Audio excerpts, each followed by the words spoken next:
Comment ils vont? Qui sera l'équipe championne du monde des constructeurs pour cette saison 2024? McLaren? Ferrari? Le suspense est au max. On va savoir dimanche. Dans tous les cas, ce sera historique. Ce week-end, c'est le Grand Prix d'Abu Dhabi. On joue le titre constructeur. C'est les dernières de plusieurs pilotes en F1. On peut voir un champion français en F2. C'est le dernier GP de la saison et on a pas mal de choses à se dire. Allez, on en parle. Pour soutenir mon travail et ne rien rater de ce qui arrive pendant la pause, abonne-toi, laisse-moi un grand pouce levé et profite de la vidéo. Avant de commencer les gars, sachez que j'ai sorti une nouvelle vidéo sur la chaîne Lucas Raconte. C'est sur mon idole absolue. Passez me voir si vous aimez le sport, ça va vous plaire.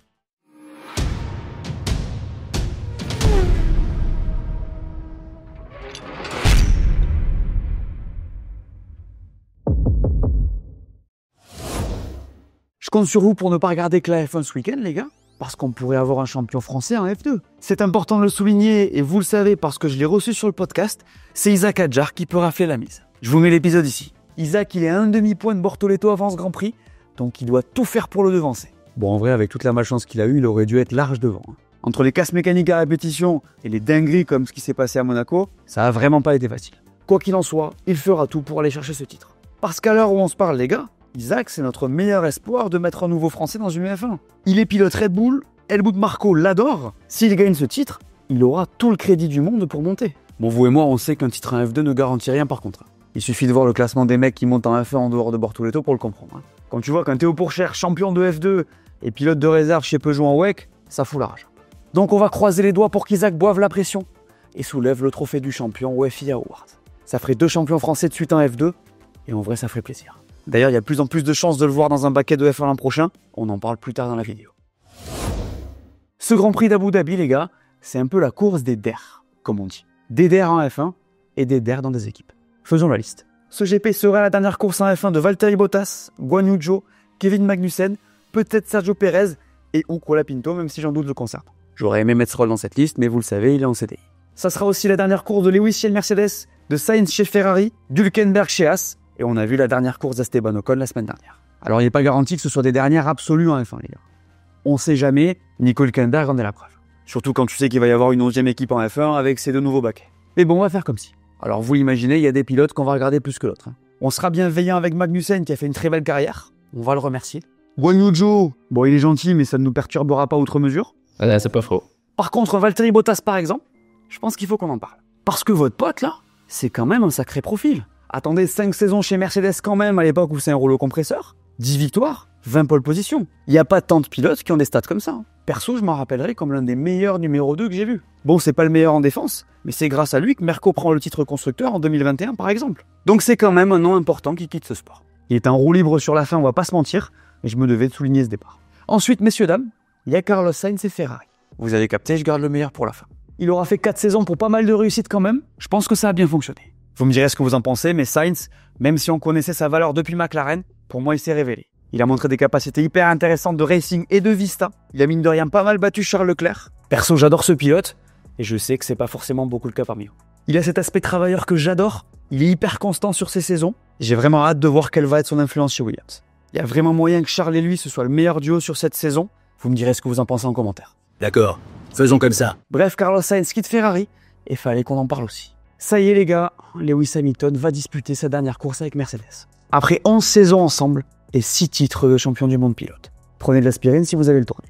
Et en vrai, c'est une histoire complètement folle les gars. Le fait qu'il parte chez Ferrari, j'en reviens toujours pas. C'est un des plus gros moves de l'histoire de ce sport.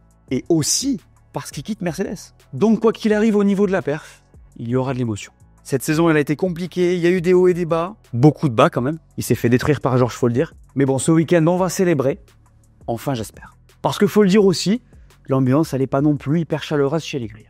Toto Wolff a eu des déclats un peu douteuses récemment. Lewis n'explique pas comment il peut être constamment aussi loin de George. On sent que c'est la fin et que ça tombe à pic. En vrai, j'espère qu'ils feront quelque chose et que vous saurez profiter de ces derniers tours dans cette voiture aussi, parce qu'il n'y a juste aucun autre pilote dans l'histoire qui a fait ce que lui a réalisé avec cette équipe. Juste ça. Donc voilà, c'est la dernière de pas mal de monde, et on sera là pour profiter de ça avec le plus grand des plaisirs. Ça vous fait quoi de voir Lewis quitter Merco? Le plus gros point chaud avant ce Grand Prix, les gars, évidemment, c'est la bataille pour le titre constructeur. McLaren vs Ferrari. Quoi qu'il arrive, ce sera historique. Attends, la dernière fois que McLaren a été sacré, c'était en 98. Pour Ferrari, c'était en 2008. Je sais pas si vous vous rendez compte, mais on parle de 2 des plus grandes équipes de l'histoire de ce sport, si ce n'est les plus iconiques. Donc quoi qu'il arrive, ce sera une immense fête. D'ailleurs, perso, j'ai pas de préférence. J'ai toujours adoré McLaren et j'aime beaucoup Ferrari aussi. Là pour moi, c'est que le meilleur gagne et je serai content. Dites-moi ce qu'il en est pour vous en commentaire. Bon, parlons peu, parlons bien. Quel est le décor avance GP à ce niveau-là? Alors déjà, il reste 44 points à distribuer, donc c'est le max qu'une équipe peut aller chercher ce week-end. Au moment où je vous parle, McLaren a 640 points et Ferrari 619, donc ça fait 21 points d'avance pour McLaren. Du coup, c'est simple, hein. Pour être championne, Ferrari doit reprendre au moins 21 points à McLaren. D'ailleurs, en cas d'égalité, je vous l'ai dit la dernière fois, on regarde les victoires, puis les podiums, puis on continue à descendre. Au moment où je vous parle, les deux équipes ont gagné 5 fois et ont aussi 20 podiums chacune. Donc avant cette course, c'est Ferrari qui est dos au mur.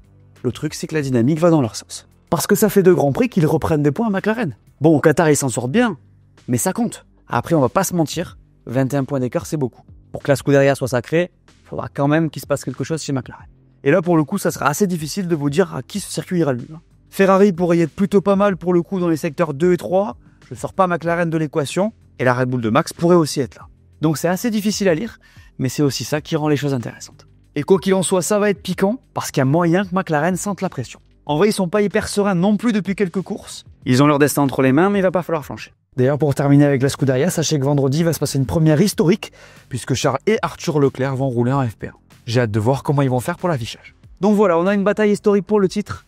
Dans tous les cas, ça va être incroyable. Vous voyez qui champion, vous? On l'a dit dans le débrief, malheureusement, la relation Ocon-Alpine s'est finie prématurément à l'oseille. C'est une fin terrible qui montre à quel point la F1 est un monde complexe, mais au moins Esteban pourra rouler dans la Haas aux essais de pré-saison. Je l'ai dit aussi, il doit également être soulagé de quitter cette écurie.